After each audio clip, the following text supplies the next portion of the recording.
আগামীকাল ফরিদপুরেও জনসভা করবেন তারেক রহমান। তারেক রহমানের ফরিদপুরের জনসভার বিষয়ে বিস্তারিত জানাতে এই মুহূর্তে আমাদের সঙ্গে যুক্ত হবেন সহকর্মী হিমন। হিমন, ফরিদপুরেও তো দীর্ঘদিন পর তারেক রহমান যাচ্ছেন, সেখানকার প্রস্তুতি কেমন দেখছেন? সাধারণ ভোটারদের সাথে কথা হয়েছে কিনা, তাদের প্রত্যাশার জায়গাগুলো কি কি, সব মিলিয়ে যদি জানাতেন।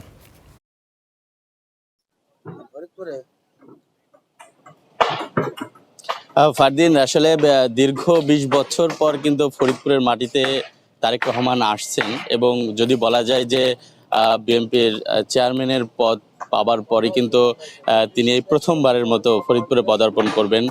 তারপরও আবার সেটি কোনো নির্বাচনী জনসভায়। আমার পিছনে কিন্তু দেখছেন, আমি এখন কিন্তু আছি ফরিদপুরের রাজেন্দ্র কলেজ মাঠে এবং এই মাঠেই কিন্তু আগামীকাল ২টার দিকে তিনি আসলে বক্তব্য রাখবেন বলে আমরা জানতে পেরেছি। আমার পিছনে যেই মঞ্চটা দেখছেন, সে মঞ্চের কাজ কিন্তু একেবারেই শেষ পর্যায়ে। চতুর্দিকের যেই বাউন্ডারি, সেটির কাজও এখন ইতিমধ্যে শেষ হয়েছে। নেতাকর্মীরা, বিভিন্ন পর্যায়ে নেতাকর্মীরা কিন্তু এখানে আসছেন। এই তারেক রহমান ফরিদপুরের আগমনকে কেন্দ্র করে কিন্তু আইন শৃঙ্খলার ব্যাপক একটি প্রস্তুতি নেওয়া হয়েছে। বিভিন্ন গোয়েন্দা সংস্থা থেকে শুরু করে র্যাব, সেনাবাহিনী এবং অন্যান্য যে সমস্ত আইন শৃঙ্খলা বাহিনীর সদস্যরা রয়েছেন, তারাও কিন্তু বেশ তৎপর রয়েছে। তারা আমাদেরকে জানিয়েছেন যে সব স্তরের যে নিরাপত্তা, সেটি তারা আসলে রাখছেন এই ফরিদপুরে তারেক রহমানকে আগমনকে কেন্দ্র করে।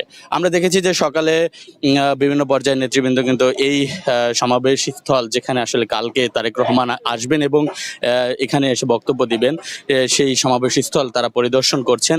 আমরা দেখেছি যে এই ফরিদপুর ৩ আসন অর্থাৎ ফরিদপুর সদর কেন্দ্রিক যেই প্রার্থী রয়েছেন চৌধুরী নায়াবা ইউসুফ, তিনিও কিন্তু এসেছিলেন এবং তিনি এখানে ঘুরে কিন্তু আসলে সবকিছু আসলে শেষ করেছেন।